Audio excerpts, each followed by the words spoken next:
You got coming to this one? There's no specific number, but I know my mom uh, rented out a very large section of the stadium and is selling it to all friends and family. So she's out of tickets, so nobody go ask her. But um, yeah, it's gonna be a lot of people. She's selling those, so they're not expecting giveaways. No, but That's good. the one thing is, if you want a ticket, you got to wear Tampa Bay gear. You're not allowed to wear. I got a lot of Seahawks fans in my family and stuff like that, but they got to wear Bucs gear if they're gonna go to the game. I like it. Mom's enforcing this? Yeah, absolutely. Like Mama Dukes. Yeah. What's it going to take for the offense to bounce back after last week's disappointment? We're going to have to start fast. That's really the bottom line for us. So we don't really know why we've been getting off to a slow start. That's what film is for. And we trust in the game plan that the coaching staff has given us, and we got to be able to just let it rip come Sunday night. Like, how do you deal with the physicality of the corner? Like, the Eagles look like they were doing a lot of clutching and grabbing. You know Seattle's going to probably try to do the same thing and get away with it. How do you balance that? What's being called? And I know this is your first few games in the NFL, but how do you work through it? Yeah, I mean, it's pretty simple.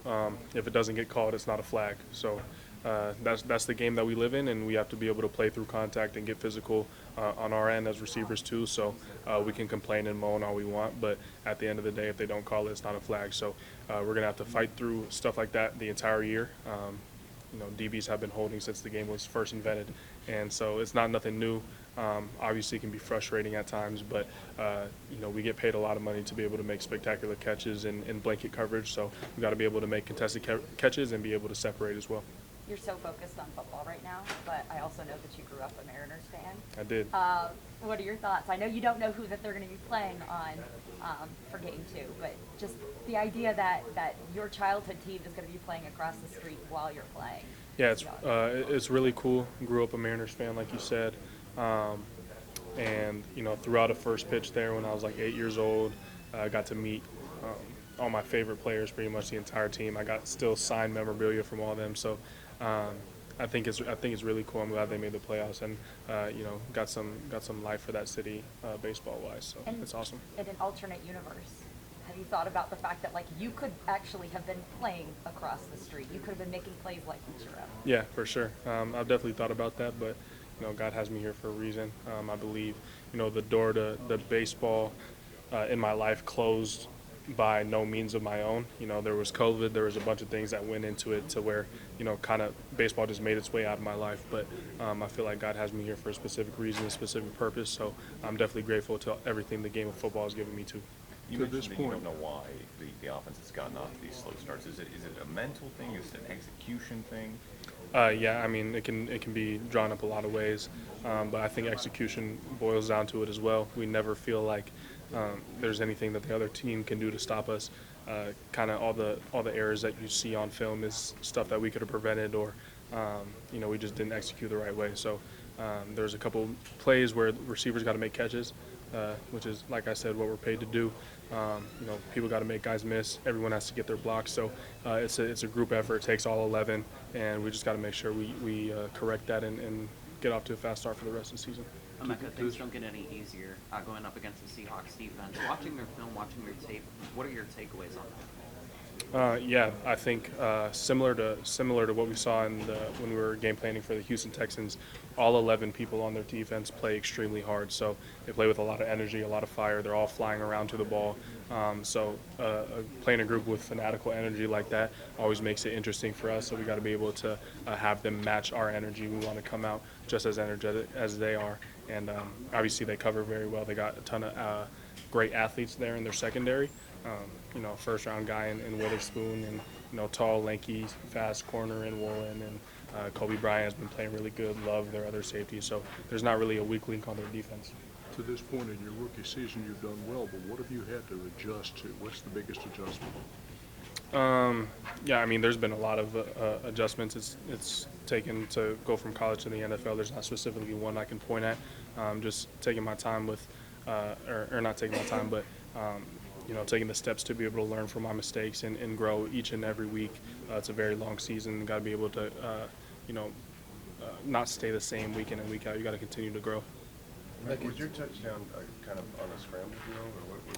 Yeah, it was a little bit mixture of a scramble drill, another mixture of the safety just driving hard on the route underneath, kind of just saw that and decided to take it high. And Bake does it again, incredible throw on the run, sidearm, all this type of stuff, fitting it between two defenders. So can't really ask much more out of him. Are all those reps you had in training camp, preseason, all that came to fruition right there? Absolutely, everything pays off. Every single rep. There's football's the game of inches is a famous saying, and it's true. I mean, the DB has an inch longer finger, and that's an incomplete pass. So. There's not really a rep that goes to waste here, and you got to know that. That's why you have to come out every single practice and, not slack off on any single play, because you never know which one's going to be a touchdown. I certainly didn't think that was going to be a touchdown. I'm kind of, trying to clear out for the underneath guys, and just happened to pop open. So you never know what's going to happen over the course of a football game. You got to stay ready. That last few for Emeka. That bomb that you caught, just talking about it, was that tipped at all? I mean, incredible concentration. Yeah. I honestly couldn't tell you if it was tipped or not. It was tough. It kind of just popped on me quick. You see the ball you're tracking it the whole way, and then you lose it last second. You just got to trust what you saw. Put your hands where you thought the ball was going to be, and then once it comes out the back end, just have that concentration. But I think it was it could have been a great play from either of those safeties. Unfortunately for them, they just weren't there quick enough, and Bake just fit in the perfect window. I know how much scouting you were able to do of the Mariners before the All-Star break, because after that you really focused on football. But what are your thoughts on this current team? How deep do you think they can go in the playoffs? It's a great question. I don't watch enough baseball to give you a fully educated answer on that. I know you're locked into football. Yeah, but they're a very great team. Obviously, they have a ton of key players. They got Cal Raleigh, they got Julio Rodriguez. So we got a lot of guys who are X factor playmakers. So in moments like those, it just in the playoffs and when it matters, it just depends how your entire team plays and how your best players play. And then you got to meet King Felix, and you got to be within feet of Ichiro, who was one of your heroes. At such a young age, when you have that opportunity, what does that do for you now that you're in their position and you have young fans clamoring to meet you? Yeah, it's a moment that I've never forgotten, something that will stick with me the rest of my life. It kind of just motivates you and makes you want to push harder to get to where they are. Inspires you with a lot of hope. So yesterday I was doing an event at a little elementary school around here, and hopefully I gave them some of those memories that I had when I was younger as well. Last question, Mike, with Chris Godwin alongside with him for the first time. There's a lot of comparisons between you two, but what was it like being out there on the field the same? It was amazing. He's just so cerebral. I feel like there's a lot of similarities that people draw between the two of us. So for me to be able to have someone who's like-minded across from me at the ball and just kind of go back and forth with them on the coverages that we're seeing, the plays that we're running, how we can get the best, most opportune look, it just makes we just feed off of each other. And his energy is infectious. He's a competitor to the max, and having someone like that back in your room and on the field with you is so huge for the offense as a whole. All right, that's all for Emeka. Appreciate you guys. God bless. With the situation at corner this week, where there could be potentially injuries, I mean, you might not even know where you're lining up specifically, whether it's inside or outside. How do you prepare for that? Just taking my preparation to another level, watching more film. You never know what's going to happen. I can play corner, I can play nickel, so when my time comes to be out there, so I'm ready. What allows you to play so much bigger than your size when you play on the outside? I would say my mindset, really. I grew up a wrestler, so I'm pretty physical. I like to hit all those things. And anytime I step on the field, I'm not thinking about size. I'm just thinking about I can win my matchup. So I feel like that allows me to be successful on the field. What about on that sack that you had? The speed that you got to show on that. And you were unlocked. Like, what is it like playing in a Todd Bowles defense where, as a DB, you do get to blitz a lot more than other teams? It's very exciting. Where I came from, we didn't blitz that much. And I didn't get that many opportunities to blitz. So, coming to the system, we like to blitz. I love blitzing. I love getting to that quarterback. What's been working so well for you? Obviously, I know you guys want more turnovers, but what has the defense been doing well these first 4 weeks in your season? I would say we have good communication. Not that many mental errors or MAs. So I feel like we're doing a good job doing that, especially in the back end. We meet together, safeties and corners, so that align us to that less MAs. How does your mindset change from going from inside to outside? Obviously, the outside, you get to use the boundary, but there's other challenges that come with that. Like, how do you have to kind of adjust? To be honest, I don't think it's that much of an adjustment, really. Just knowing what covers I am, knowing where help I'm at, and just knowing what people around me doing so I can go out there and play fast. To be you see from Sam Donald?